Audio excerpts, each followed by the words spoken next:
சிறப்பு விருந்தினர் அவர்கள் நம்முடைய அரங்கத்திற்கு வருகை தந்து கொண்டிருக்கிறார்கள்.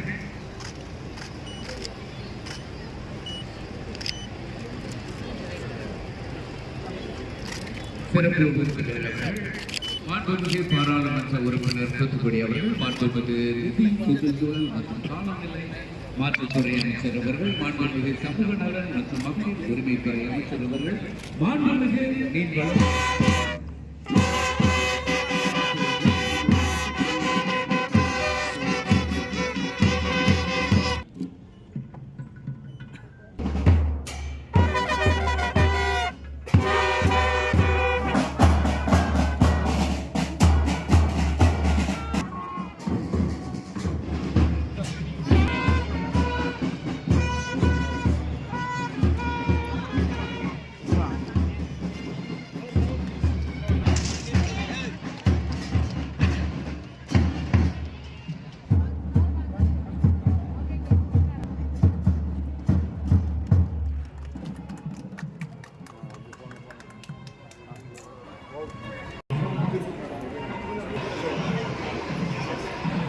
இந்த மேடத்துக்கு அமைச்சர்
கடலின் பாதி கடம்பா என்று பெருமையுடன் உள்ளூர் மக்களை சொல்லுகின்ற கடல்தான் கடம்பா என்று சொல்லும் அளவிற்கு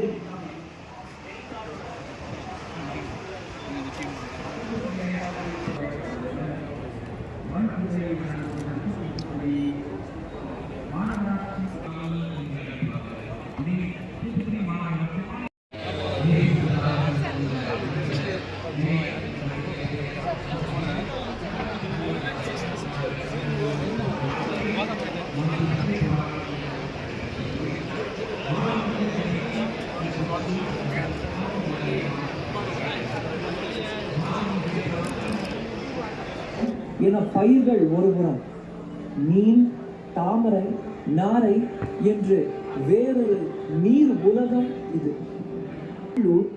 தென்கரை போன்ற மேற்கு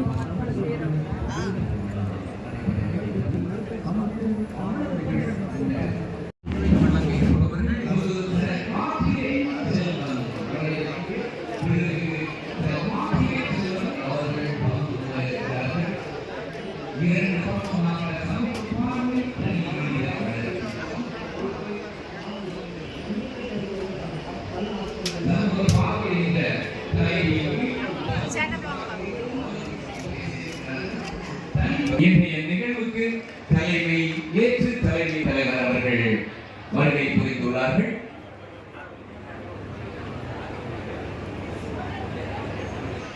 தூத்துக்குடியின் மிக முக்கியமான ஒரு திருவிழாவாக இந்த 5வது புத்தக திருவிழா ஏற்பாடு செய்யப்பட்டிருக்கிறது.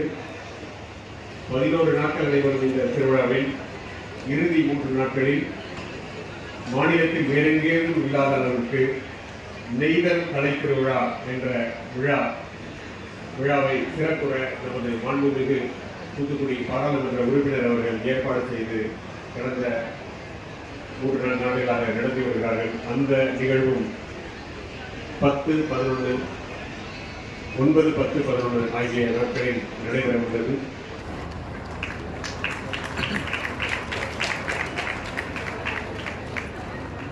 அதனை தொடர்ந்து மாண்புமிகு நிதி, சுற்றுச்சூழல் மற்றும் காலநிலை மாற்றத்துறை அமைச்சர் அவர்களுக்கு, அதனை தொடர்ந்து மாண்புமிகு சமூக நலன் மற்றும் மகளிர் உரிமைத்துறை அமைச்சர் அவர்களுக்கு நினைவு ஓட்டப்பிடாரம் சட்டமன்ற உறுப்பினர் அவர்களுக்கு, அதனை தொடர்ந்து விளாத்திகுளம் நிறைவு. நம்முடைய தூத்துக்குடி மாவட்டம் எப்பொழுதுமே சுதந்திர போராட்டத்தில் முதல் சுதந்திர போராட்ட போருக்கு முன்பே ஆங்கிலேயருக்கு எதிர்த்து குரல் கொடுத்தவர்தான் நம்முடைய மாவட்டத்தை சார்ந்த கட்டபொம்மன் ஆவார். அதே வழியில மகாகவி பாரதியாரா இருந்தாலும், சித்திரத்த செம்மல் வாவு சிதம்பரனாக இருந்தாலும், இப்படி அடுக்கிக் கொண்டே போகலாம். சுதந்திர போராட்ட வீரர்கள், சுதந்திர போராட்ட தியாகிகள் தமிழகத்திலே அதிகம் வசிக்கக்கூடிய வாழ்ந்த இடம் என்றால் அது தூத்துக்குடி மற்றும் ஈரோடு.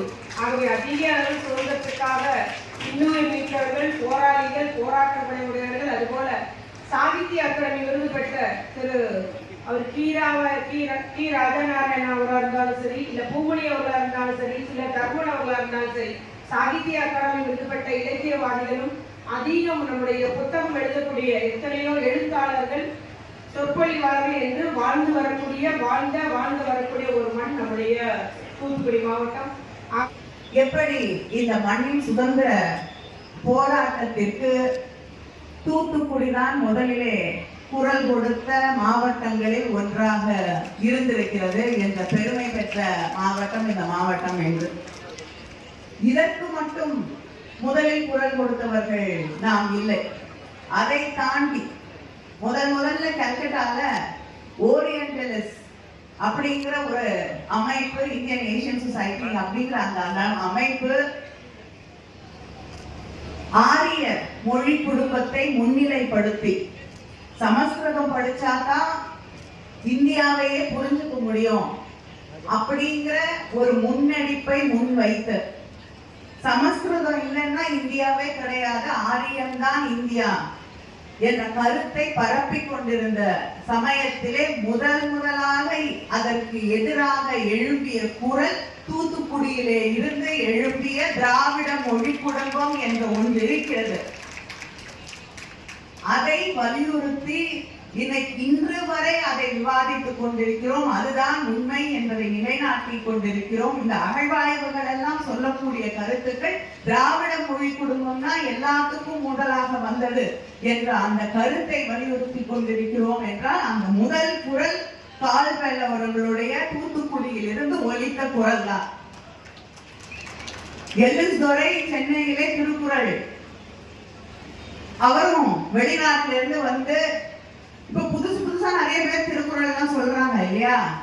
அதுக்கு முன்னாடியே வெளிநாட்டுல இருந்து வந்த ஒரு ஆங்கில அதிகாரியே திருக்குறள்னா என்ன அப்படின்னு அதோடைய பெருமையை பத்தி புரிந்து கொண்டு அதுக்காக காயின் எல்லாம் போட்டிருக்காரு. அவர் போட்டுட்டு அது மட்டும் இல்லாம திருவள்ளுவருடைய உருவப்படத்தை வந்து வரைய சொன்னது எல்லிஸ் துரை அவர்கள் தான்.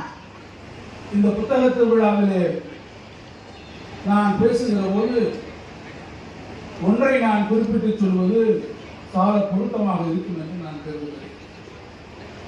நிதிநிலை அறிக்கையிலே நான் பதிலளித்து உரையாற்றுகிற போது கூட அதை நான் குறிப்பிட்டு சொன்னேன்.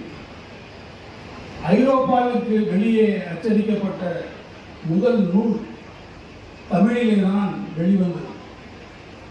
1554ஆம் ஆண்டு போர்ச்சுகல் நாட்டிலே லிஸ்பன் நகரத்திலே வெளியிடப்பட்ட அந்த நூலினுடைய பெயர் கார்த்தில்லா. கார்த்தில்லா என்ற நூல் வெளிவந்தது என்று சொன்னால் அந்த நூலுக்கு இருக்கக்கூடிய பெருமை, அந்த நூல் ஒரு தமிழ் நூல், தமிழிலே வெளிவந்திருக்கக்கூடிய நூல். அதுவரை சீன மொழியிலேயோ அல்லது ரஷ்ய மொழியிலேயோ அல்லது ஜப்பான் மொழியிலேயோ வெளிவராத நூல்கள் இருந்த நிலையில் முதன் முறையாக ஒரு நூல் அன்றைக்கு வெளியிடப்பட்ட நூல் 1554ஆம் வருடம். இன்றைக்கு நீங்கள் கணக்கு பார்த்து என்று சொன்னால் தக்கப்ப 470 ஆண்டுகளுக்கு முன்னாலே ஒரு நூல் வெளியாகிறது. அது முதலாக வெளியே வரக்கூடிய தமிழ் நூல் என்று சொன்னால் அந்த தமிழ் நூலுக்கு இருக்கக்கூடிய பெருமை அந்த தமிழ் நூல் வருவதற்கு உதவியவர்கள் 3 பேர். ஒருவர் வில்சன் நாசரே, மற்றொருவர் ஜோர்கே கார்வலோ, மூன்றாமவர் டோமே டி குரூஸ். இந்த 3 பேரும் உதவி செய்துதான் அந்த கார்த்திகோ என்ற புத்தகம் வெளிவருகிறது.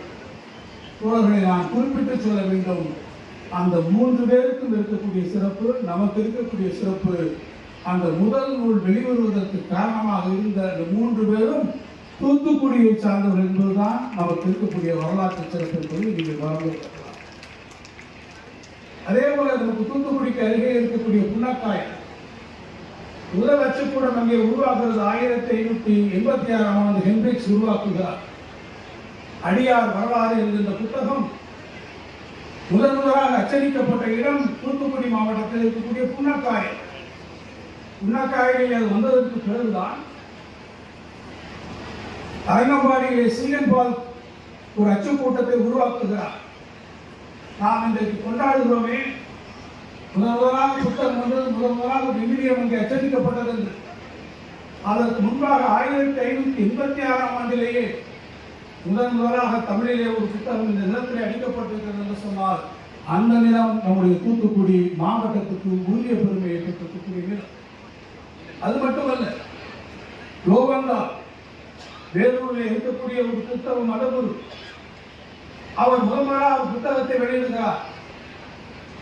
தூத்துக்குடியினுடைய அருகே தாமிரபரணி நதிக்கரையில் இருக்கக்கூடிய கொற்கை, அந்த கொற்கை பகுதியில் கிடைத்திருக்கக்கூடிய அங்கே இருக்கக்கூடிய நாணய சாலையில் கிடைத்திருக்கக்கூடிய அந்த காசுகள், அவற்றை எல்லாம் வைத்துக் கொண்டு திருநெல்வேலி காசுகள் என்று ஒரு புத்தகத்தை 1888ஆம் ஆண்டு அவர் வெளியிடுகிறார்.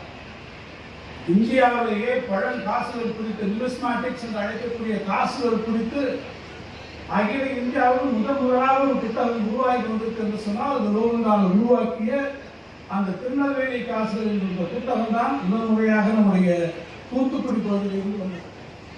புத்தக சந்தை நாம் நடத்துகிறோம், புத்தக திருவிழாவை நடத்துகிறோம் என்று சொன்னால் இந்த மண்ணினுடைய ஒவ்வொரு வரலாற்றையும் நீங்கள் புரட்டி பார்த்து என்று சொன்னால் அதிலே நமக்கு இருக்கக்கூடிய சரித்திரத்தில் வரலாற்றில் புத்தகங்களுக்கான இடம், மிக முக்கியமான இடம் தூத்துக்குடி வரலாற்றில் இருந்திருக்கிறது.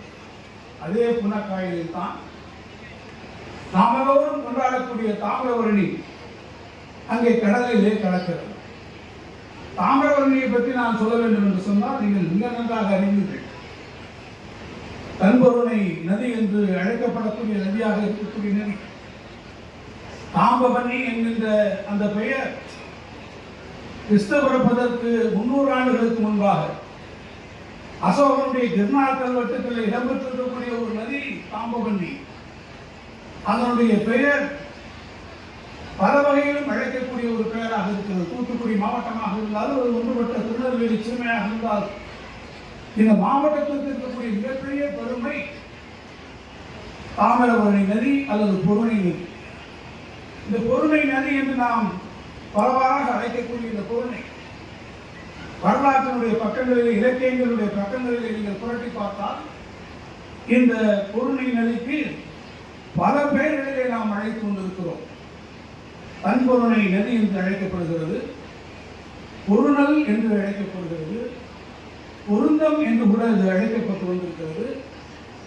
இப்படி அழைக்கப்படக்கூடிய இந்த நதியினுடைய வரலாற்றை நாம் பார்த்தோம் என்று சொன்னால் இந்த மாவட்டத்தின் ஊடாக செல்லக்கூடிய நதி, இந்த மாவட்டத்தினுடைய பல்வேறு சிறப்புகளுக்கு காரணமாக இருக்கக்கூடிய நதி. அது சங்ககாலத்திலே இருக்கக்கூடிய காலகட்டத்தில் தன்பொருணை என்று அழைக்கப்படக்கூடிய நதி தாமிரபரணியாக இல்லை. தன்பொருணை என்று புறநானூற்றிலே அழைக்கப்படக்கூடிய அந்த நதி அது விரல் வஞ்சிக்கு நடுவே சேர நாட்டிலே ஓடுகிறது என்று புறநானூறு சொல்கிறது.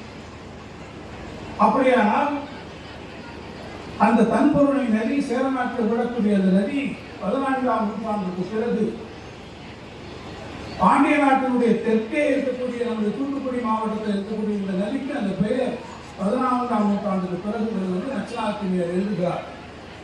தொல்காப்பியத்துக்கு உரை எழுதுகிற போது அவர் சொல்லுகிறார், காவிரியும் தன்பொருளையும் ஆண் பொருளையும் வையையும் போலவே ஆற்றல் என்று உரை எழுதுகிறார் 14ஆம் நூற்றாண்டு. அப்படி என்றால் ஆண் பொருளை இந்த நதிதான் தன்பொருணை என்று வஞ்சி நாட்டிலே அழைக்கப்பட்ட கரூர் நாட்டிலே அழைக்கப்பட்டிருக்கக்கூடிய நதி இன்றைக்கு அமராவதி நதி. அதற்கு பின்னாலே அந்த நதி இன்றைக்கு அமராவதி என்கிற பெயரிலே தன்னுடைய பெயரை ஆண் பொருணை என்கின்ற பெயரை இழந்து விட்டாலும் வரலாற்றிலே தன் பொருணை என்கின்ற அந்த பெயரை தாமிரபரணி தொடர்ந்து பெற்று வந்தது. ஆதிச்சநல்லூர் நாகரிகத்தை பொறுத்த மட்டும் இன்றைக்கு ஏறத்தாழ 3500 ஆண்டுகளுக்கு முன்பாக ஒரு நாகரிகம் உருவாகி இருக்கிறது இந்த நதிக்கரையில். இந்தியாவிலே முதலாக அகழ்வாய்வுகள் மேற்கொள்ளப்பட்ட நிகழ்ச்சிகள் நடைபெறும். இன்று மாலை